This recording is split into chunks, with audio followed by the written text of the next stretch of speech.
Hello ladies and gents, and welcome to another repair video. Today we're going to be working on this Nintendo Switch which has been sent in.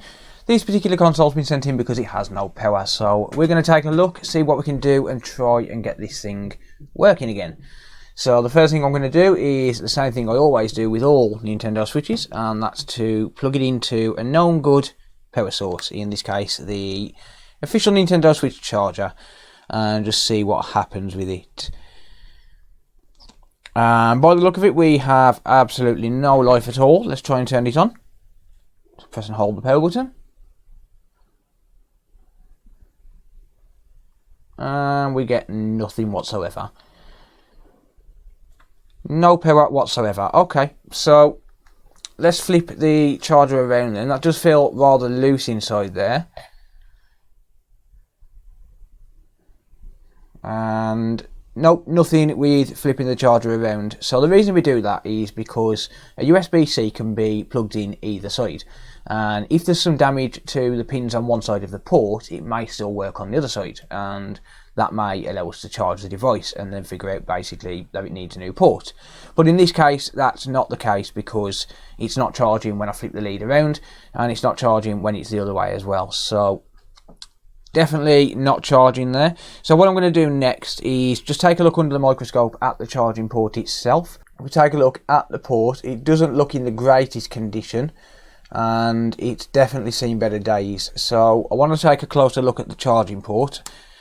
Alright, so taking a look at the port itself, I mean, even though it's not in great condition, it doesn't look damaged, or at least not from what I can see. I can't see any signs of corrosion inside the port, which is usually an indicator of water damage. So I can't see any signs of corrosion, and I can't see any signs of any bent pins either. So I think the port itself is probably going to be fine. So the next thing I'm going to need to do is take this apart and basically try it with a known good battery. And what I mean by that is just try it with a battery which I know to be fully charged, or at least have some charge in it, just to see if it turns on with a known good battery. If it does turn on with a known good battery, then there's a chance that there's an issue with the battery itself, or it could be an issue with the charging circuit. While I do have your attention, if you're new to the channel, I would greatly appreciate it if you hit subscribe and turn on the bell notifications so that you're notified every time I upload. And also, if you do like what I do, you can support the channel by becoming a channel member by clicking on the join button below. But with chilling out the way, let's get into the repair itself. Okay, so with the console taken apart enough for basic testing, what I want to do is just disconnect this battery and just reconnect a new battery up, a known charged battery. There we go. Let's flip that around and turn it on.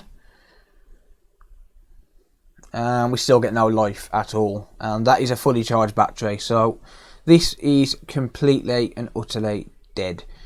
Okay, right, so first thing I'm going to inspect is going to be this area here. This is the P13USB, so that's the video I see. I do see a little spot on there, so I'm going to take a look and just see how that looks under the scope, and then I'll inspect the chips on the other side, and I'll walk through everything that I'm doing.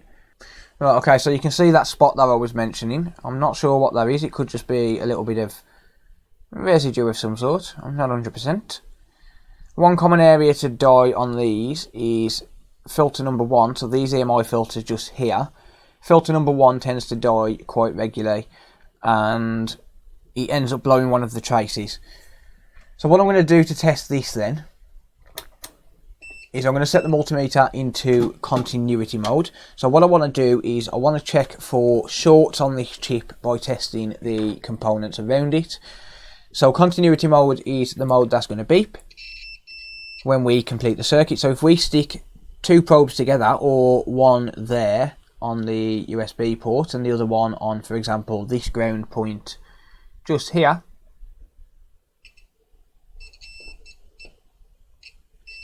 you'll notice we get a beep, and the reason for that is because the path is continuous, because it's both the ground point and yeah, that is very loose. So that port is going to have to be replaced. That is going to be why the actual port was loose when I tried to plug it in. Now I don't think the actual port itself is damaged, but the outer housing is. And the port itself doesn't look like it's moving, but like I said, this outer housing here, the only thing that's holding that on, from what I can see, is going to be these metal clips.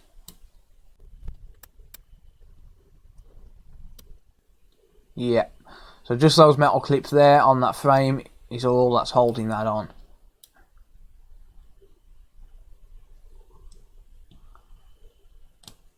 Just like that, see? So now that port is pretty much exposed, so that port has got to be changed. Like there's no avoiding changing that port. So let's do some actual testing then. So this area here, like I said, is the P13USB. It's the video controller IC.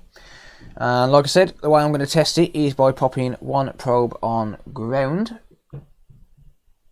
and the other probe I'm going to pop on this cap, and yes indeed that is shorted. So this cap right here is shorted to ground.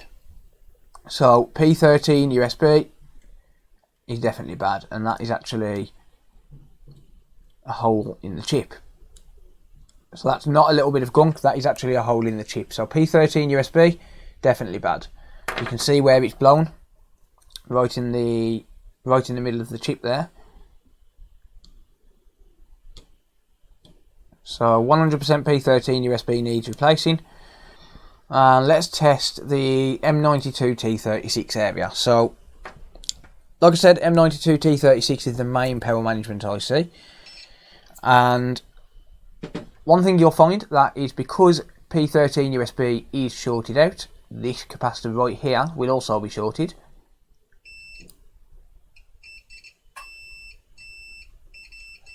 As you can see.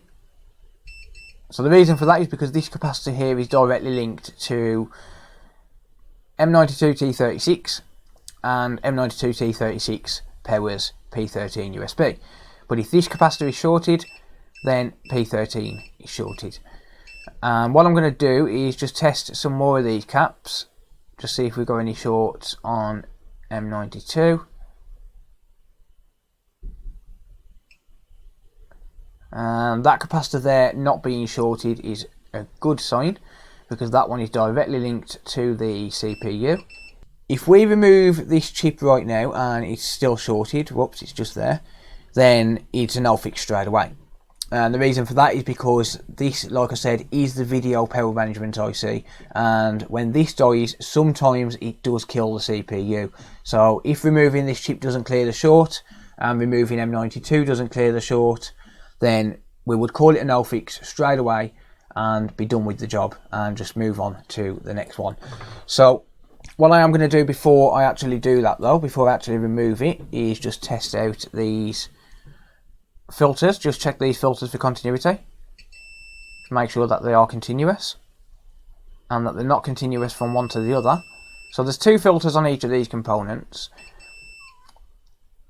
And we want continuity from the top to the bottom, but we don't want continuity from the bottom, from one side to the other.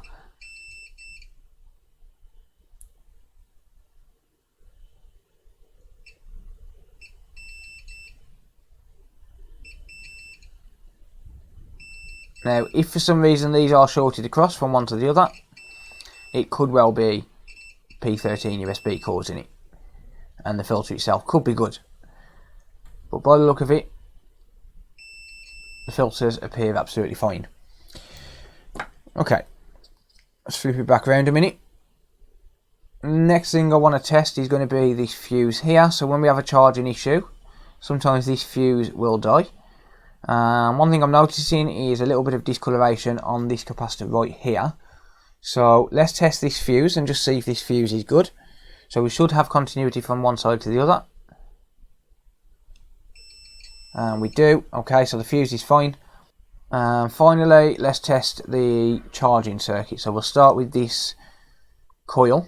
Just check for continuity on the coil, which we do have. Excellent. And then I'm going to check for shorts on the chips around, on the capacitors around BQ24193. No shorts. Okay, excellent. So it's looking like the only issue is going to be with P13 USB. So let's get that changed. So one thing you'll notice with me is that as I'm going along, I'll start calling things shorter names. So M92 T36 I will refer to as M92. BQ24193 I generally refer to as BQ. And P13 USB I generally refer to as P13. It just makes it quicker and easier. So if you hear those references, then that is why. So let's get this removed. So what I'm going to do is use hot air on its own at a temperature of 420 degrees Celsius and 40% airflow. That's using my Atten ST862D hot air station. There we go. So P13 removed. What I want to do now is, before I go any further, I want to test for any more shorts. So I can use this point here for ground now.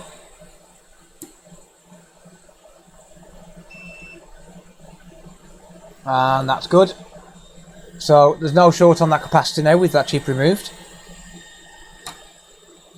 So let's check this other capacitor this side. That should be gone as well.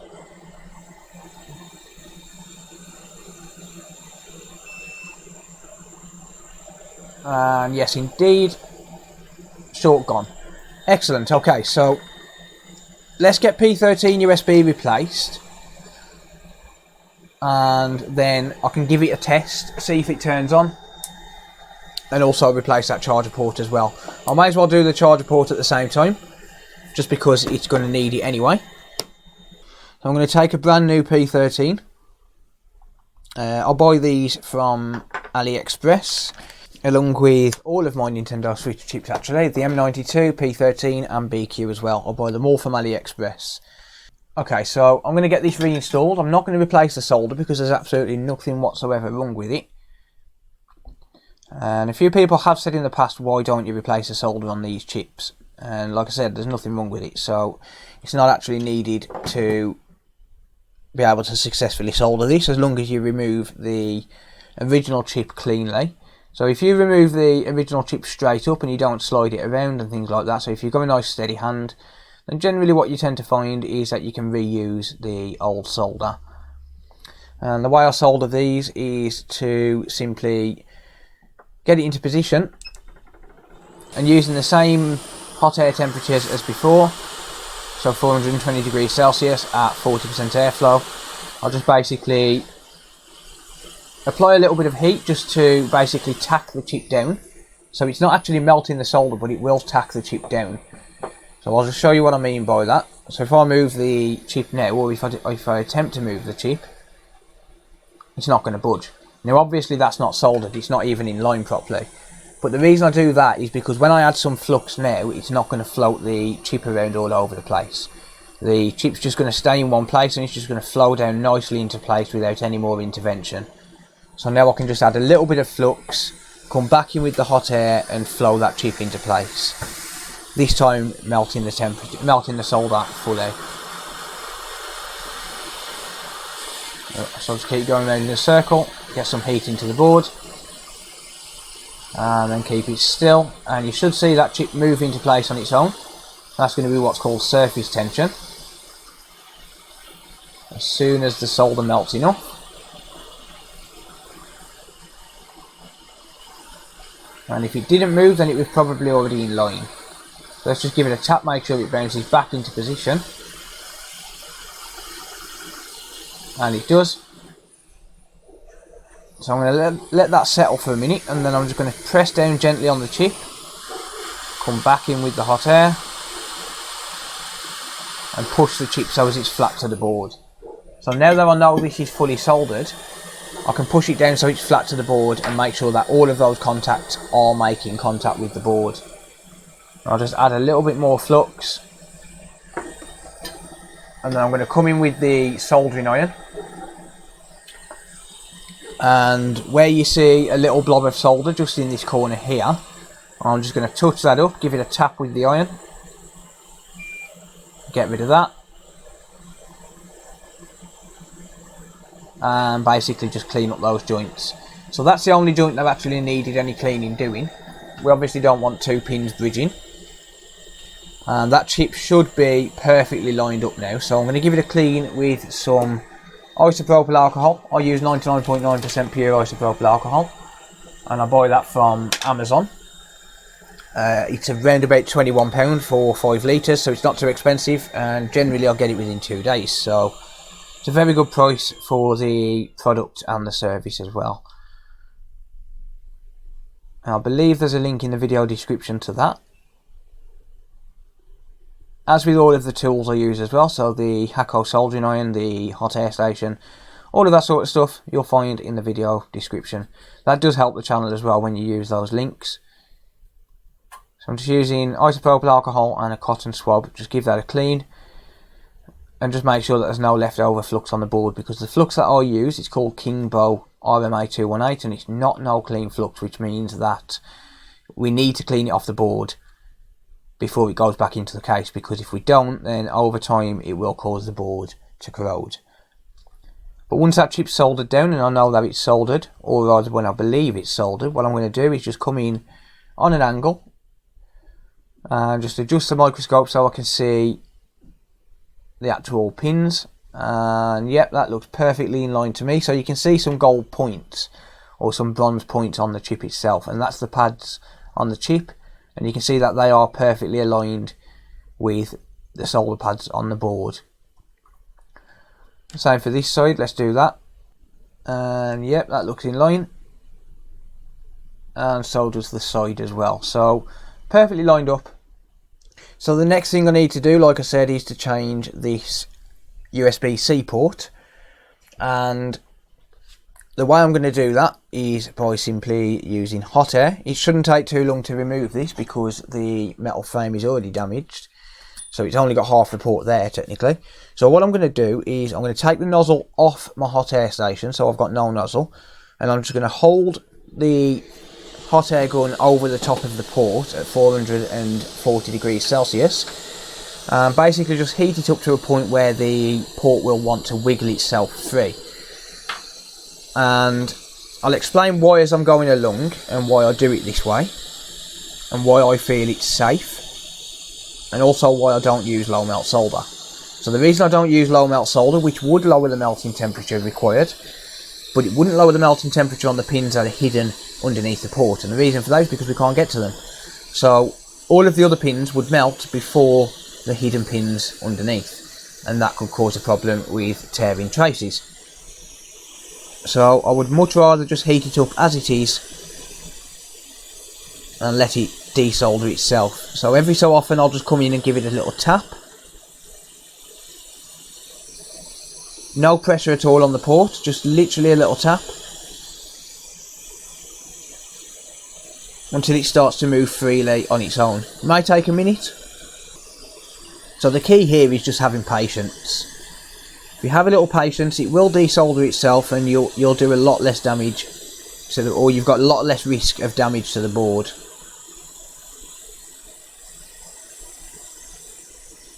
I don't care if it takes me 5 minutes, as long as I don't damage the board doing it.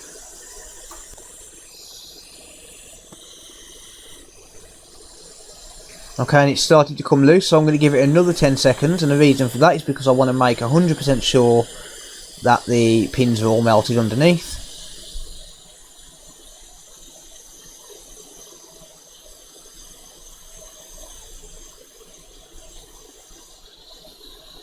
And then come in with the tweezers.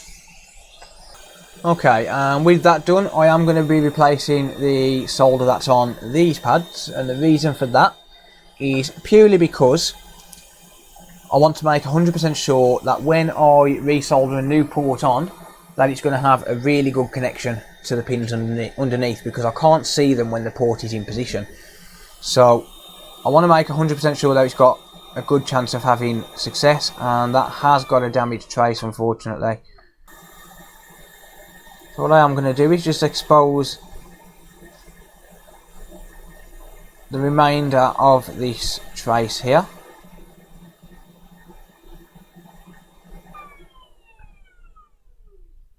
So just scrape it with the tweezers just to expose that, just to expose the copper. And the reason for that is because I need to solder a jumper wire to this. So what I need to do is run a little bit of wire to the trace just to be able to recreate that connection, recreate that pad that's been lifted up. So I'm going to add a little bit of flux to the area, and it's going to be a little bit dark because of the amount that I am zoomed in. I'm very highly zoomed in right now, so it's going to be a little bit dark, unfortunately. And actually, let's zoom out a little bit for now.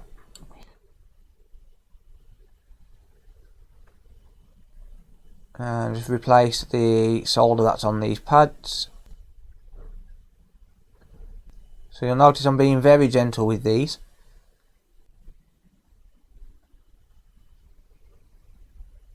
And I also want to tin this wire that I've just exposed.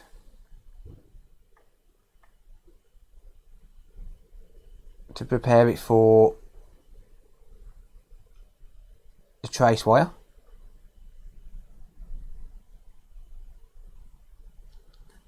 Okay, and I'm going to zoom in now.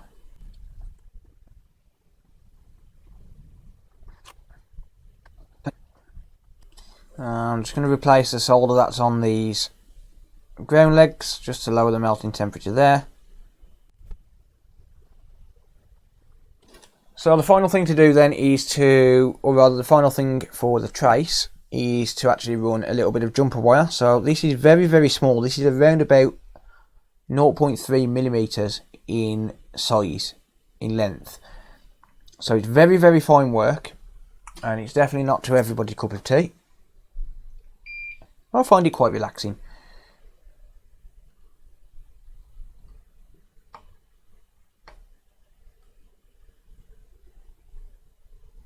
So just tin that jumper wire a little bit there. So the jumper wire I use, I'll leave a link to a video in the top corner where I explain how I get this jumper wire, where I get it from, and how to get some yourself.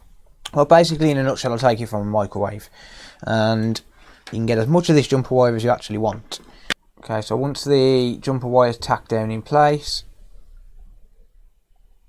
I'm going to hold it with the tweezers.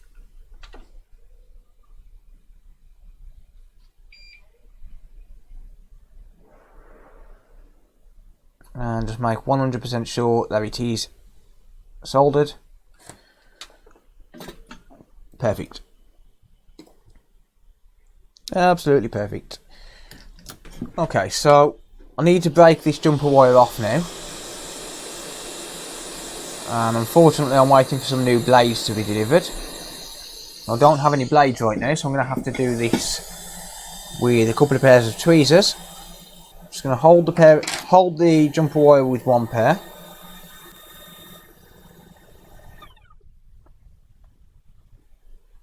And just keep twisting. There we go. And eventually it's weak enough to break. Right, so I'm going to put some heat onto the area just to remelt that flux there, just so as I can clean it up.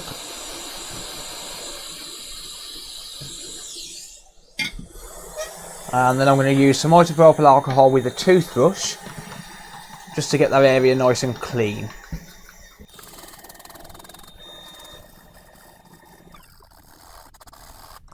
There we go. Okay, now I can inspect the area and just check it out before I actually finish up, and it looks to be fine. Looks to be perfect. So I'm just gonna manipulate that wire a little bit so as it's nice and straight, and then what I need to do is I basically need to glue this wire down now, and the way I'm going to do that is by using something called conformal coating. So conformal coating is a UV glue which helps to secure trace wires and jumper wires to a motherboard. So I'm going to take the smallest amount of UV mask I can. I'm going to zoom right in.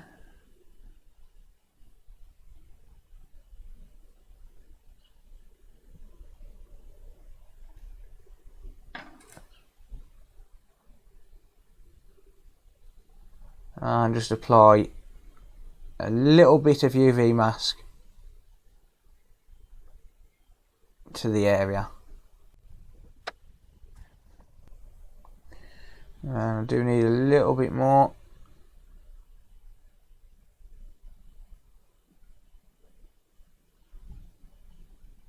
And that is far too much. Oh dear, never mind. Sometimes it can be extremely difficult to control this. But that's not too much of an issue, because we can always scrape the excess away once we're done. I'm going to try and clean up as much as I can, because the thicker this stuff is, the harder it is to cure it. So I'm going to try and clean some of it away. And then I'm going to get a very fine cotton swab. So these cotton swabs, I do not know where these come from. Another YouTuber, a good friend of mine, Jason's Electronics Repair, gave me these. He sent me these from America. So I'm not 100% sure where he bought these from, but these are very, very fine swabs. And they come in handy for this kind of work. So basically what I'm doing is just cleaning up, just so as I can have as little excess mask to have to scrub off as I possibly can. There we go, that should be good enough. Just to put it into context, that's the cotton swab that I'm talking about. So Jason's Electronics Repair, I'll leave a link to his channel in the video description, and maybe he'll know where to buy them from. Maybe he's got an Amazon link or something that I can include, but I got them from him. Okay, so next step is to cure the solder mask, and the way I'm going to do that is by using a UV pen. So this is actually a 405 nanometer wavelength laser that I use, but you can use a UV pen as well, just to cure the solder mask. And once I've used this UV pen on this solder mask, it should be rock hard, and it should be enough to be able to hold that in place while we're using hot air. I'm just going to scrape away a little bit of this.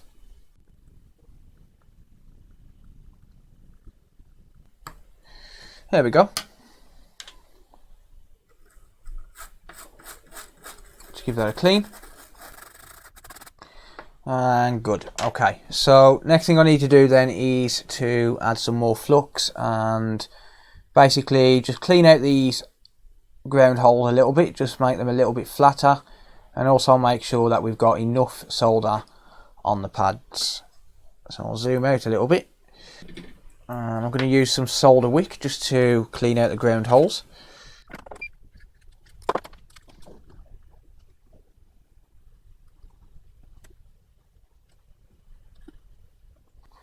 Okay, so they don't have to be perfect, I just want to clean them out a little bit, just so as I don't have to heat up as much solder, and so as it doesn't splurge everywhere when I do heat it up. You tend to find that the bottom ground legs will clean out pretty much fully though most of the time. But I just want to basically flatten them a little bit. There we go, so that will do perfectly. And then I just want to go over these solder pads with some fresh solder, just to make sure that there's enough, and make sure that we're going to have a nice decent connection when we drop this port on in a minute.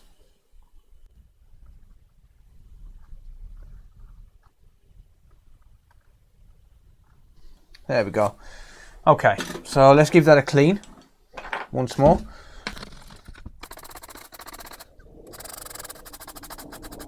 and just dry it off, and then I can inspect.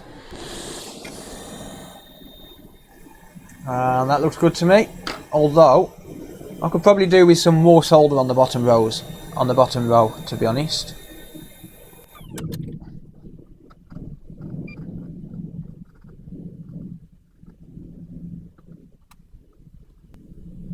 Ah, damn it, I've just lost the trace wire. Well, that wasn't meant to happen.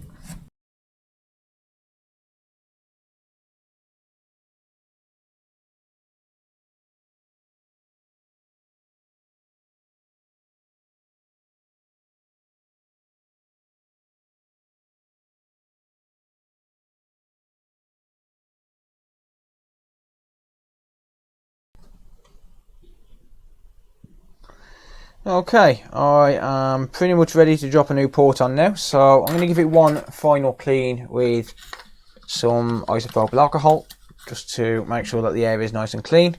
And then I'm going to grab a brand new port, and what I'm going to do is I'm going to grab the port in a pair of tweezers. So I'm going to hold it with a pair of tweezers, just like this. And that's going to allow me to hold it nice and securely. And I'm just going to heat up the area with the port out of the way, so the port's not anywhere near the heat at the minute, because obviously it's plastic inside and we do want to be careful to make sure we don't melt it. So I'm going to heat up the area till I start to see the solder melt.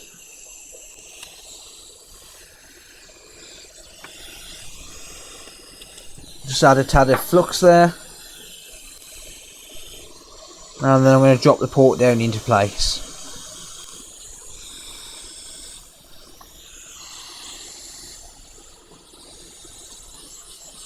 Let's press down and hold on the port while we're flowing the hot air around.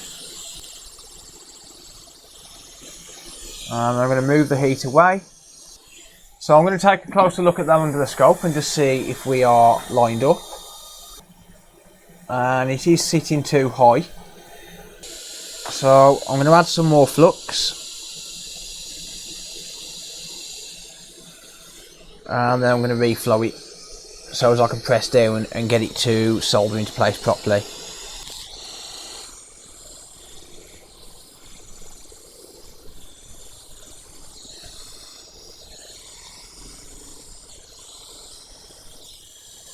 And hopefully that's soldered into place. And that definitely looks to be nice and flat now. So now the final things I want to do is just touch up some of these joints and also solder the ground legs as well. So I want to touch up the pins that I can actually get to with the soldering iron.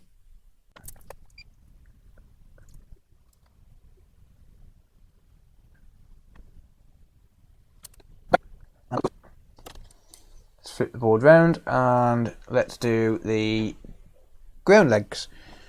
And then hopefully this is going to charge, and hopefully it's also going to dock as well.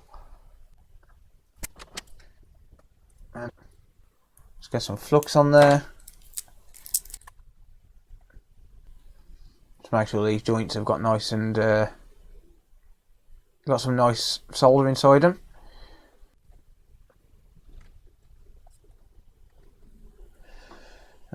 Whoops, I just realised you couldn't see. Sorry about that. It's very difficult sometimes to keep an eye on what's going on the camera for you guys and focus on the repair as well.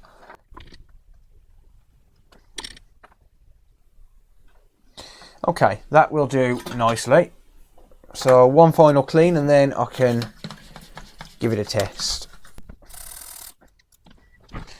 So now that I've replaced that port, hopefully, like I said, it's going to charge, but hopefully as well it's going to dock to the TV, because if it doesn't dock to the TV then that jumper wire isn't soldered correctly. Okay, that plugs in now, absolutely fine. So let's get this plugged back into the switch itself and let's see if it wants to turn on.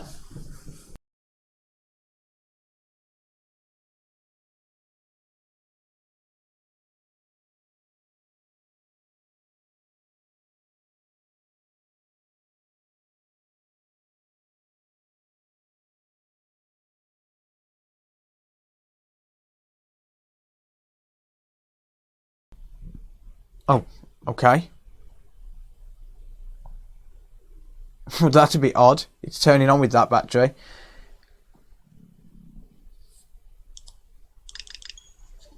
Okay, well, it's turning on. Right, so what I need to do is I need to plug this in. So even though it's saying it's charging, it might not be, okay? So basically what that means is that there's a line on the USB-C circuit which basically tells the charger when it's plugged in, and that will activate that symbol. Obviously that wasn't there before. Even though that charger port was technically fine, it would have charged it. It wasn't there before because of the P13 issue, so because of that short. But even if the battery's not charging, it will tell the console that it's charging if that line is present.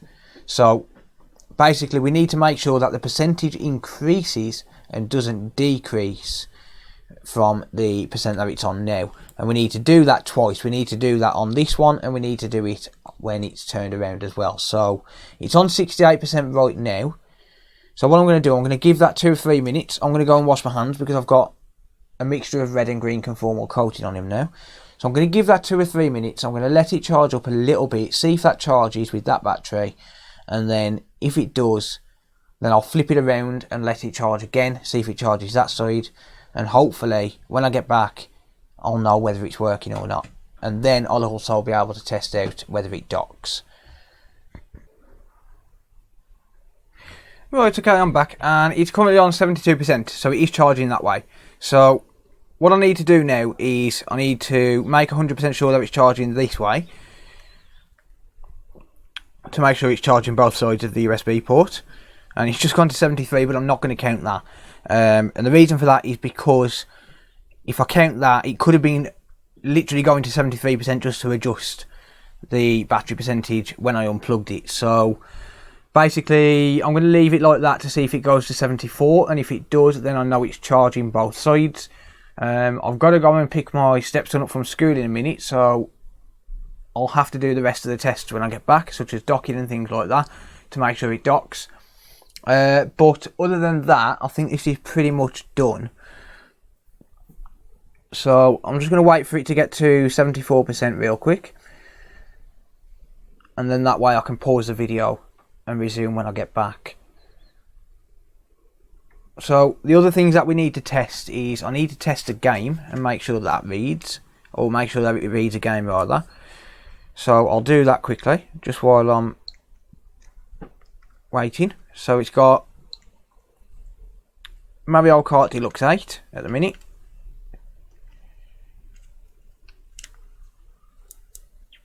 Yep, so that works fine. Let's make sure it picks up a Wi-Fi signal. I've got to be careful because my cable is a little bit tight. I need to untangle it. So searching for networks there. And yep, so it picks up my Wi-Fi, which is absolutely fine. I know it's on an angle, I apologise for that. I just don't want to damage the charger port. And 74% as well, so yeah, that is 100% charging on both sides. That is absolutely fantastic. So I do need to check the Joy-Cons to make sure they're connecting fine. And it does still have my battery in at the minute. And there we go, that one connected. Let's go to the controllers.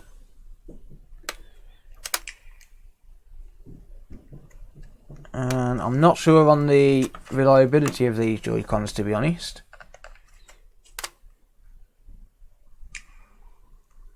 Okay, so it may have a Joy-Con issue,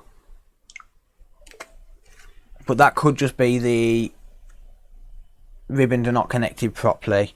So this one I think has got a little bit of flux in it, this connector here. So I'll give that a clean out when I get back from picking my stepson up from school. That one works fine, but this one is going to need sorting out. Let's just give it a clean actually first. There is definitely flux in there, so let's just give that a clean.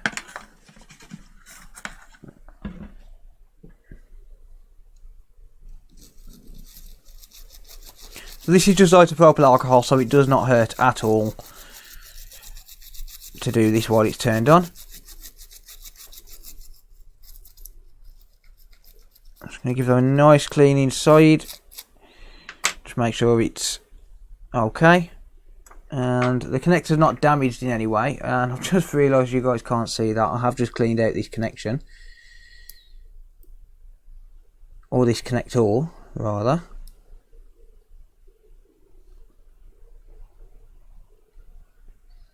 Feels like it's going in okay. So that's for, which one's that for? This one, yeah, this one here. Yeah, so that's syncing. Let's take a look at this. Battery depleted on that one, never mind. Right, this one's not working. Ah, I haven't closed the catch. Oh dear. I didn't close the catch. And still nothing. That's odd.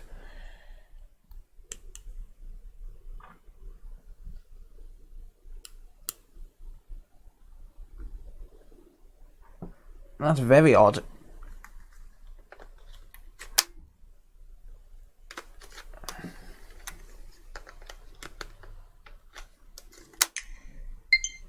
There we go, that's better. So, Joy-Cons are connecting absolutely fine. Game card reader works. These Joy-Cons are dead, but never mind. Right, so what I'm going to do, I'm going to just disconnect this one. I'm going to connect up the battery that's in here right now, and then just leave it to charge while I'm doing the school run. So, I'm going to let that battery charge up while I'm away, and then I can use the customer's battery when I get back. So, I'll pause the video now, I'll resume it when I get back. Okay, ladies and gents, I am back. Let's see if this has charged. Yep, we're on 7%. Good. Okay, so I've got myself a dock here. So I'm gonna try and dock it and just see what happens. We get a green light on the dock. So perfectly normal. Green light there. And there we go, it docks absolutely fine. Perfect. So if I use the Joy-Cons, so the Joy-Cons I think are dead. There we go, excellent, absolutely perfect. So yeah, everything appears to be working absolutely fine there. I'm not sure if sound is coming through because I can't see that. I will double check that off camera, but it should be absolutely fine. So that, my friends, is pretty much all she wrote. So while I'm putting this back together, I'm not going to worry about putting it back together on video because it's just screwing a few screws in. That's pretty boring. But while I'm putting it back together, let's just summarise on this then. So this was sent in because it had no power. On a visual inspection, it turned out that it wasn't turning on with the battery, even though this does appear to be faulty. But it wasn't turning on with the battery anyway. It showed no signs of life with the charger. So either way, we had to take the board out. By doing a visual inspection on the board itself, and where the hell does this keep coming from?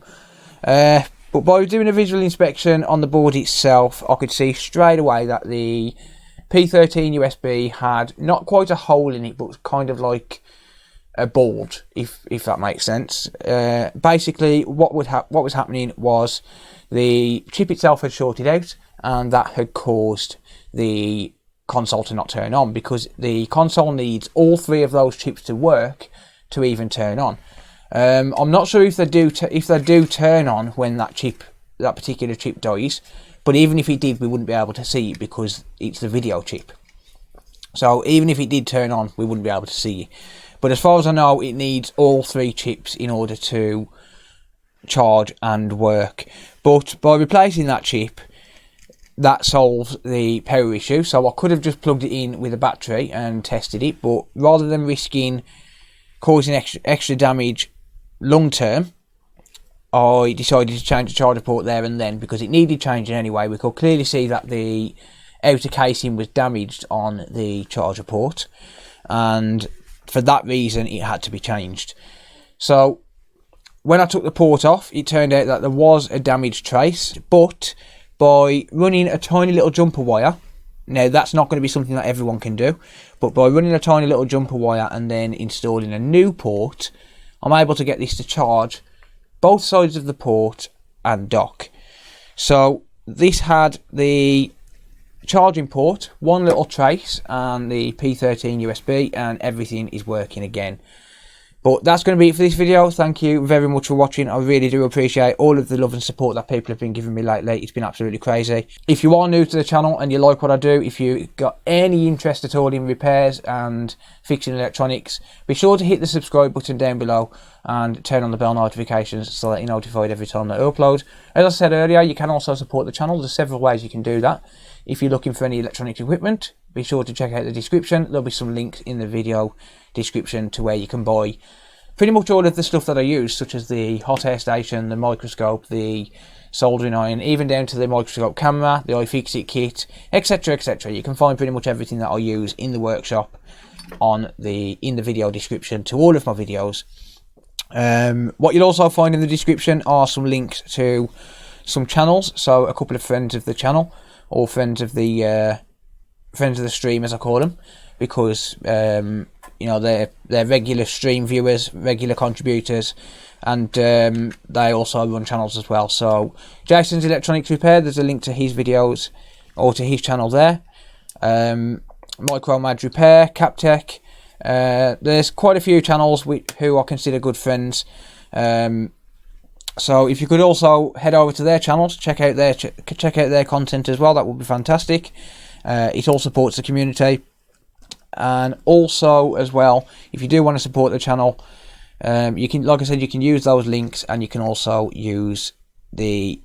become a channel member by clicking join, and you can also become a Patreon sponsor as well. And all channel members and Patreon sponsors get early access to the videos that I produce. So it all helps. It doesn't matter how little it is, even if it's just clicking on a link, even if it's just watching an advert, it all helps, and I really do appreciate it. But that's going to be it for this video. Thank you very much for watching. Until next time, I will see you later. Bye for now.